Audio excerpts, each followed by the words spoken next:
अपनी बातों पर अड़ी हुई है, तो क्या लगता है कि सरकार अभी मानेगी? देखिए, सरकार बिल्कुल मानेगी। आपने देखा था 11 दौर का वार्ता भी चला इन्हीं किसानों के साथ, और उसमें हर तरह से मानने के लिए तैयार थी। लेकिन अब तो वार्ता भी बंद है। वार्ता इसलिए बंद हो गया ना कि सरकार ये समझ रही है कि हम जैसे जैसे उनकी तरफ बढ़ रहे हैं तो जनता को ये लग रहा है कि सरकार गलत है, जबकि एक्चुअल में सरकार गलत है। उसको तीनों बिल को कैंसिल करके और फ्रेश जो भी बिल बनाना है फ्रेश बनाना चाहिए, लेकिन वो नहीं मान रही है। और वो ये चाह रही है कि इसको इनको ज़्यादा दिन तक रोकेंगे। आप खुद देखिए, किसान कब तक संघर्ष करेगा?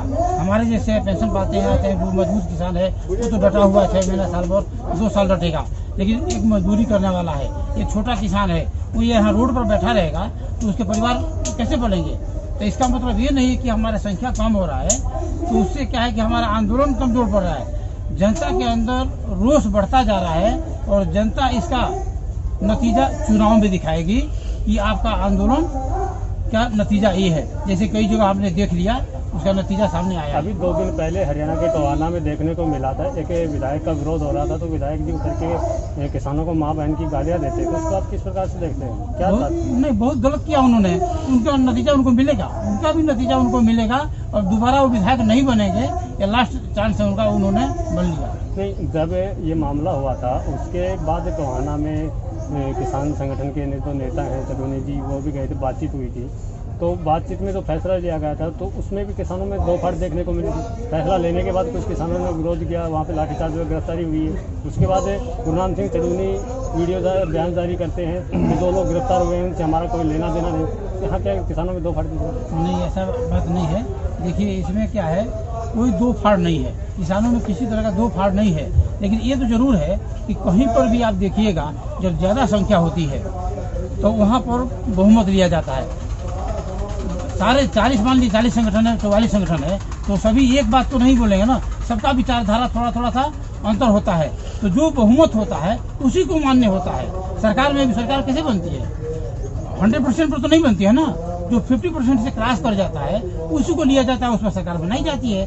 तो यहाँ पर वही, हम यहाँ पर सभी बैठे हैं, सबकी विचारधारा एक नहीं है, लेकिन ये जितना बैठे हैं उसमें 50% से ज़्यादा हो जाता है, वो मान लिया जाता है। 50% से ज़्यादा हो जाता है वो मान लिया जाता है, लेकिन उसके बाद जो विरोध होता है, किसान अरेस्ट हो जाते हैं, उसके बाद किसान नेता बयान जारी करते हैं कि ये किसान थे ही नहीं, इनसे हमारा कोई लेना देना नहीं। ऐसी तो खैर उन्होंने नहीं दिया होगा, क्योंकि जो भी अरेस्ट हुए हैं उनके लिए हमेशा किसान नेता लड़े हैं, और छुड़वाने के लिए उन्होंने हड़ताल भी किया है और छुड़वाया भी है, बिना छुड़वाए। नहीं, कल नाइट में गुरनाम सिंह चडूनी के बयान आए थे, तो किसी पर इस पर लिए होंगे कि हो सकता है कि कोई ऐसे आदमी हो जो दूसरे विपक्ष का हो, बाकी इनको पता होगा, बताइए। ऐसा है, ये जो आंदोलन है, इस आंदोलन का हमारा जो सिस्टम है, इसमें हमारा पहला काम है कि इस आंदोलन को शांति प्रिय तरीके से चलाया जाएगा। हम इस आंदोलन को उस तरीके से चला रहे हैं जिस तरीके से महात्मा गांधी जी ने कहा था कि जिस दिन किसान की एकता शांतिमय तरीके से एकजुट हो जाएगी, उस दिन किसान दुनिया के अंदर एक ताकत बन जाएगा, सुपर ताकत। अगर हिंसा का रास्ता अगर किसान अपनाता है तो आंदोलन खत्म हो सकता है, आंदोलन टूट सकता है, सरकार आंदोलन को कुचल सकती है। तो हम सरकार को, हम ऑलरेडी जीते हुए हैं, जन समर्थन, अपार जन समर्थन हमारे साथ में है। हमारे साथ में मजदूर है देश का, हमारे साथ में सीमा के ऊपर बैठे जवान हैं, हमारे साथ में किसान हैं, और इसके साथ में मोदी सरकार ने जिन बिजनेसमैनों की कमर तोड़ी है, वो बिजनेसमैन भी हमारे साथ में हैं। 10 लाख बैंक के कर्मचारी हमारे साथ में हैं, और इसके साथ में जो बच्चे, जो स्टूडेंट घर में बैठे हैं, ऑनलाइन पढ़ाई कर रहे हैं, वो स्टूडेंट भी हमारे साथ में हैं। और बेरोजगार लोग, जो मोदी सरकार ने दावा किया था 2 करोड़ हर साल, वो सारे के सारे बेरोजगार भी हमारे साथ में हैं। और ये सारे के सारे एक साथ दावा बोलेंगे, और उसका समय अभी इसी 6 महीने के अंदर सरकार को यूपी में दिखाई देगा, जब योगी सरकार धड़ाम से नीचे गिरेगी। गुरनाम सिंह चडूनी का कुछ दिन पहले एक बयान हो रहा था राकेश टिकैत जी को लेके कि जो विरोध हरियाणा में हो रहा है उसी प्रकार से विरोध यूपी में भी किया जाए। जी जी जी, बिल्कुल। ये लेकिन यूपी में इस प्रकार का कुछ दिख नहीं रहा। हाँ जी, नहीं, बहुत कुछ ऐसा है, राकेश टिकैत जी के मैं आपको काम बता दूं, जितनी भी बड़ी बड़ी रैलियां हुई हैं बंगाल में, हराया, सबसे पहली चीज राकेश टिकैत जी बंगाल में भी गए, कर्नाटक भी गए, राजस्थान भी हाँ जी गए, सभी जगह हरियाणा गए, भी गए, लेकिन जब यूपी के विरोध की बात आती है तो कहीं ना कहीं पीछे हट जाते हैं। हाँ जी, उसमें देखिए कुछ चीजें होती हैं जिनको सामने नहीं रखा जा सकता, लेकिन अभी हमारे दो ही एम हैं। सबसे पहला एम है टोल टैक्स फ्री कराना, जिसको गुंडा टैक्स बोला जाता है। सरकार इसकी गलत तरीके से अवैध वसूली कर रही है। और दूसरा है जनसभा की लाइसेंस रिन्यू हो जाएगा आसानी से, दोबारा फिर सत्ता में बैठ जाऊंगा। तो इस चीज को हमने जनता को जागरूक करना है। योगी जी जो सत्ता में बैठने थे तो योगी जी को तो अभी से सीएम से हटा रहे हैं। हाँ, अभी उन हटा रहे हैं। सरकार लगातार गलती पे गलती करती जा रही है, इनको भी हटाएंगे। और जो केशव मौर्य जी डिप्टी सीएम हैं वो भी फेल हैं। अब कुछ नहीं हो सकता, अब इनके हाथ से बाजी निकल चुकी है। सांप निकलने के बाद में लकीर को पीटने का अब कोई भी फायदा नहीं है। बहुत बड़ा नुकसान इन्होंने देश के अंदर कर दिया है। सारे संसाधन सब कुछ इन्होंने बेच दिया है। शिक्षा व्यवस्था चरमरा चुकी है। देश बेरोजगार हो चुका है। 20 करोड़ लोग भूखमरी का सामना करने को मजबूर हैं आज की तारीख में। और आप देखिए महंगाई कितनी है। महंगाई जिस समय स्मृति ईरानी और भी दुनिया भर के इनके जो नेता थे वो आ जाते थे सिर पे सिलेंडर रख के और नंगे होके आ जाते थे कि भाई महंगाई आ गई, महंगाई, सिलेंडर इतना महंगा। अब वो दिखाई नहीं दे रहे हैं, कहाँ हैं। वो भी आएंगे, उनका भी टाइम हो गया है। वो बहुत घूम लिए जहाँ भी थे वो। अब उनको आना पड़ेगा और जनता को हिसाब देना पड़ेगा। जनता के सामने आके हर चीज का हिसाब देना पड़ेगा। कोई भी एक भी नेता बचेगा नहीं। और अभी घेराव होगा इनका। 5 जून को संयुक्त मोर्चा की मीटिंग है जिसमें फैसला लिया जाएगा। अभी मैं आपको थोड़ा सा हिंट दे रहा हूं बस इसी चीज की कि 5 या 6 को कि जितने भी इनके आवास हैं और कार्यालय हैं वहां पर तीनों काले कानूनों की प्रतियां जलाई जाएंगी। और उसके बाद में फिर आगामी कार्रवाई के लिए फिर दोबारा मीटिंग होगी। और इनका जो बट है ना, बट चढ़ा हुआ है, बट इनका उतारेंगे। ये चंबल घाटी के डाकू हैं। आप पूरे देश की जनता को मैं ये बताना चाहता हूं कि जो चंबल घाटी में डाकू होते थे वो अब कहाँ गए भाई? वो खत्म नहीं हुए। उनका जो डीएनए था, उनके पूर्वज थे, वो सारा का सारा डीएनए चला हुआ आ रहा है। वो मॉडिफाई हो गए हैं। उन्होंने योजना बनाई क्योंकि उनको पुलिस से डर लगता था और जनता को लूटना था। तो जनता को लूटना कैसे आसान हो सकता है और पुलिस से कैसे बचा जा सकता है, इसके लिए नेता बनना पड़ता है। वो नेता बन गए। अब सारे संसद में बैठे हैं। आपने देखा देश में अभी मोदी सरकार के बाद में कोई धमाका नहीं हुआ। क्यों नहीं हुआ? सारे आतंकवादी तो संसद में बैठे हैं, धमाका कहां से करेंगे? अर्नब गोस्वामी, इस अर्नब गोस्वामी को पहले से जानकारी थी पुलवामा अटैक की। और देवेंद्र, डीएसपी देवेंद्र कहां है मोदी जी? देवेंद्र डीएसपी लाओ उसको सामने, हम पूछते हैं सवाल। मोदी जी, आपके अंदर देश की जनता 5 सवाल पूछना चाहती है। हम भी 5 सवाल पूछना चाहते हैं। आप आइए, अगर हिम्मत है, दम है आप में। फोन कॉल की दूरी पे फोन कॉल करिए। ये सर बकवास करते हैं, कोई फोन कॉल की दूरी पर नहीं है। इनको अच्छी तरह से पता लग गया है कि किसान तुम्हारा इलाज करने आ चुके हैं। ये पहले ये सोच रहे थे कि ये ऐसे ही हैं, थोड़े बहुत होंगे, सर्दी का मौसम है, लठ लाठ खा के मौसम की मार से निकल जाएंगे। लेकिन इनको हम बता दें, पहले इन्होंने ये भी कहा था कि इस आंदोलन को, इस किसानों को कांग्रेस बहला फुसला रही है या फिर और की कोई अन्य दल। मैं आप सभी को बता दूं, इस आंदोलन के अंदर पूर्व सैनिक से लेकर जितने भी क्रांतिकारी लोग देश के अंदर हैं वो जुड़े हुए हैं। तुम्हारा धुआं निकाल देंगे, धुआं। और धुआं निकलेगा जब तुम्हारे सिर के ऊपर फाइल रखवा कर जब तुम ऑफिस से बाहर आओगे और हम ऑफिस के बाहर बैठे। पहले चरण में 100 घंटे का हिसाब लिया जाएगा, दूसरे चरण में 100 दिन का हिसाब लिया जाएगा और उसके बाद पूरे। हरियाणा में देखने को मिल रहा है, उसके अलावा कुछ खास विरोध कहीं दिखने को नहीं मिल रहा। नहीं, देखिए बता रहे हैं कि विरोध है। अभी मान लीजिए हम गाजीपुर बॉर्डर पे बैठे हैं, उत्तर प्रदेश में है विरोध, हम यहाँ पर बैठे हुए हैं। हरियाणा में विरोध चल रहा है, जो गतिरोध चल रहा है आपको अपडेट रोज पता चल रहा है। तो मैं ये बताना चाहता हूँ कि सरकार तीनों कानून को रद्द करे। यदि किसान चाहता है कि मुझे ये कानून नहीं चाहिए तो जबरदस्ती किसानों के ऊपर सरकार क्यों थोप रही है? किसानों पर जबरदस्ती कोई थोपा न जाए। हम तो कह रहे हैं कि ये चीज मुझे खाने की इच्छा नहीं है, आप जबरदस्ती क्यों खिलाना चाह रहे हो भाई? हमको नहीं चाहिए आपका तीनों काला कानून बिल, अब वापस करो। जहाँ किसान देख रहा है कि हमको तकलीफ है इस बिल नहीं, से। सरकार का ये कहना है कि संविधान में पर तो कानून बन जाता है वो वापस नहीं होता, उसमें संशोधन हो सकता नहीं, है। संशोधन कैसे हो सकता है? जो किसान चाहेगा नहीं तो उसको बिल क्यों बना दिया आपने? किससे पूछा आपने? किसी किसान समर्थक से पूछा? किसानों की कोई मीटिंग किया आपने? ऐसे बिल बना दिया, जो मर्जी करो वो तुम बिल बना दो और जो जिसके ऊपर जो थोपना थोप दो। ये तानाशाही नहीं न चलेगी भाई। एक लोकतंत्र है, आपने हमसे वोट लिया है। लोकतंत्र में संविधान भी है ना, उसकी भी माननी पड़ती है। नहीं, बिल्कुल संविधान मानना पड़ेगा। हम संविधान से ऊपर कोई नहीं है। हम आप कोई भी संविधान से ऊपर नहीं, न कोई नेता है, न कोई मुख्यमंत्री है, न प्रधानमंत्री है, न राष्ट्रपति है। संविधान सबके लिए है, बट ये नहीं कि जबरदस्ती कोई चीज थोपा जाए, ये गलत है। ये संशोधन के लिए तैयार है ना? संशोधन क्या तैयार कर रहे हैं? ये संशोधन तैयार करते किसान लड़ रहा है कि नहीं हमको संशोधन नहीं चाहिए, हमको ये काला कानून वापस करो, तो मतलब एमएसपी के ऊपर कानून संविधान बनाओ। को भी मानने को तैयार नहीं है। हाँ? संविधान को भी मानने को तैयार नहीं है कौन? किसान। नहीं नहीं, ऐसे कैसे जबरदस्ती संविधान तो थोपोगे संविधान तो में लिखा हुआ है मानेगा? कि कोई भी कानून वापस नहीं हो सकता पूर्ण रूप से। नहीं, कैसे नहीं होगा? आपने किससे पूछा? किसी किसान आंदोलन, किसी किसान संगठन से आपने बात किया? कोई किसान नेताओं से बात किया? आपने चर्चा किया? कोई कानून देश में बनता है तो चर्चा का विषय होता है कि नहीं होता है?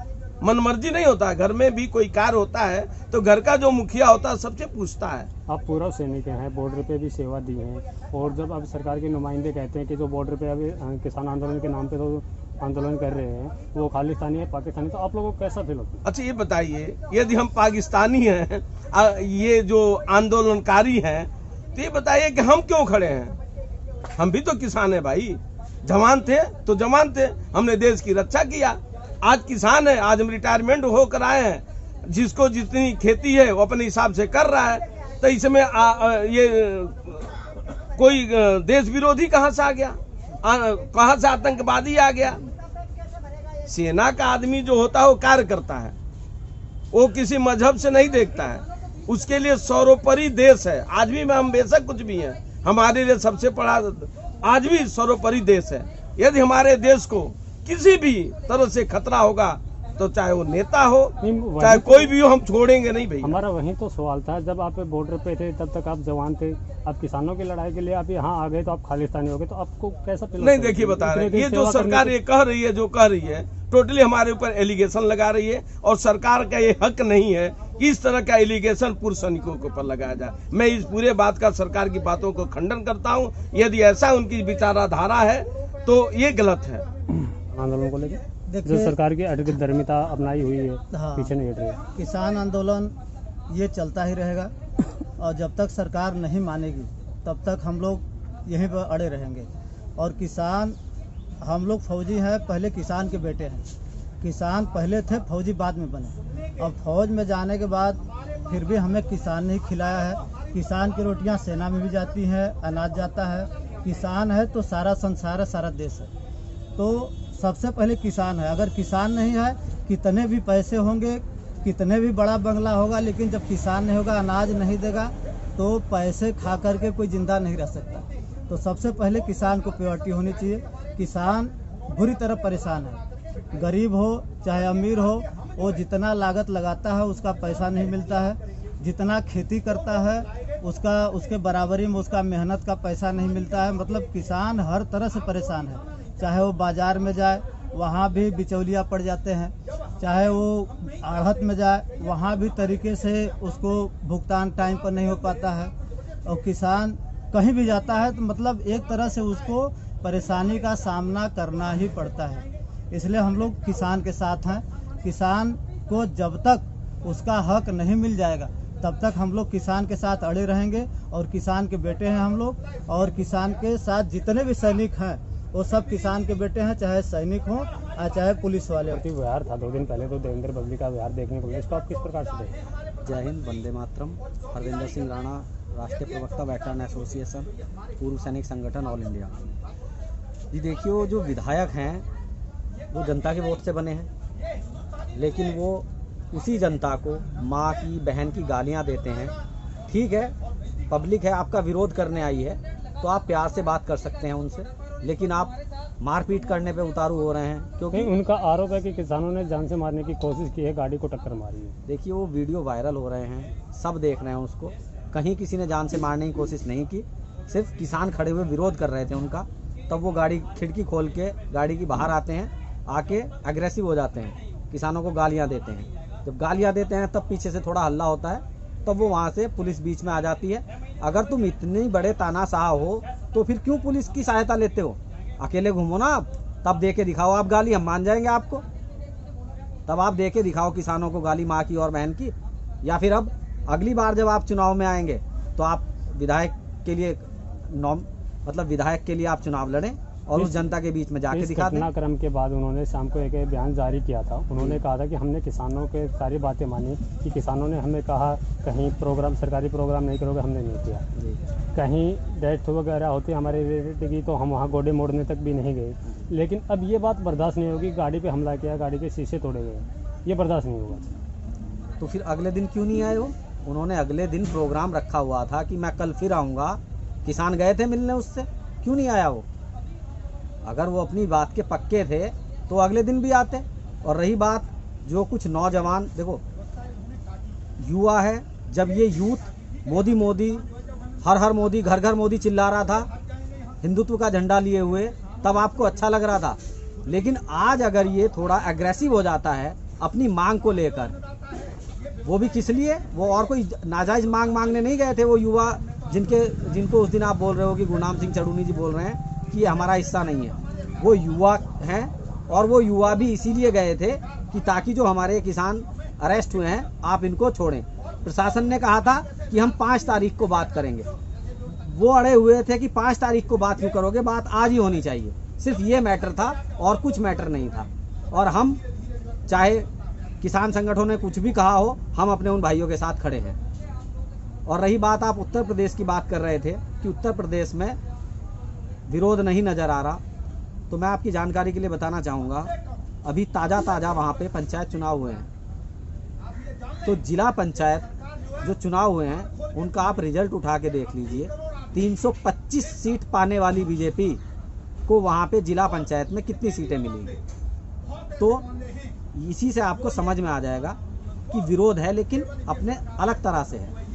नहीं, जिस प्रकार से राकेश टिकैत जी कहते हैं कि हरियाणा में किसी भी नेता को नहीं घुसने दिया जाए, और जब वही बात यूपी के उन्हीं के गृह जिले मुजफ्फरनगर की बात आती है तब भी वो पीछे हट जाते हैं कि यहाँ पे इस प्रकार से किसी भी नेता का कोई विरोध नहीं होगा। देखिए, क्योंकि इसमें मैं अगर कोई डिसीजन हमारे संगठन ने लिया होता तो मैं उसमें हम लोग ज़्यादा अच्छे से बोल सकते थे। उनका संगठन है, उन्होंने जो डिसीजन लिया था, फिर उन्होंने पहले विरोध का निर्णय आया था, लेकिन बाद में वो महामारी के दौरान दौरा करने आए थे मुख्यमंत्री जी महामारी के उसमें, तो इसलिए उन्होंने हरियाणा में भी तो महामारी के लिए कोविड हॉस्पिटल का दौरा करने के लिए मुख्यमंत्री आए थे, उस पर तो राकेश टिकैत जी बड़ी तरीके के भाग ले रहे थे शुरू में। तो जी इस पर तो ज़्यादा अच्छा जवाब वही दे सकते हैं। हमारा संगठन है, क्योंकि हम इसमें, हमारा संगठन क्या है, किसानों के साथ है, हम इसका पार्ट हैं, हिस्सा हैं हम।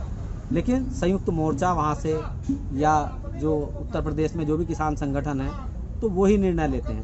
लेकिन हम सैनिक हैं, हम जिसका विरोध करेंगे वो डंके की चोट पे करेंगे, चाहे वो मुख्यमंत्री हो, प्रधानमंत्री हो, कोई भी हो।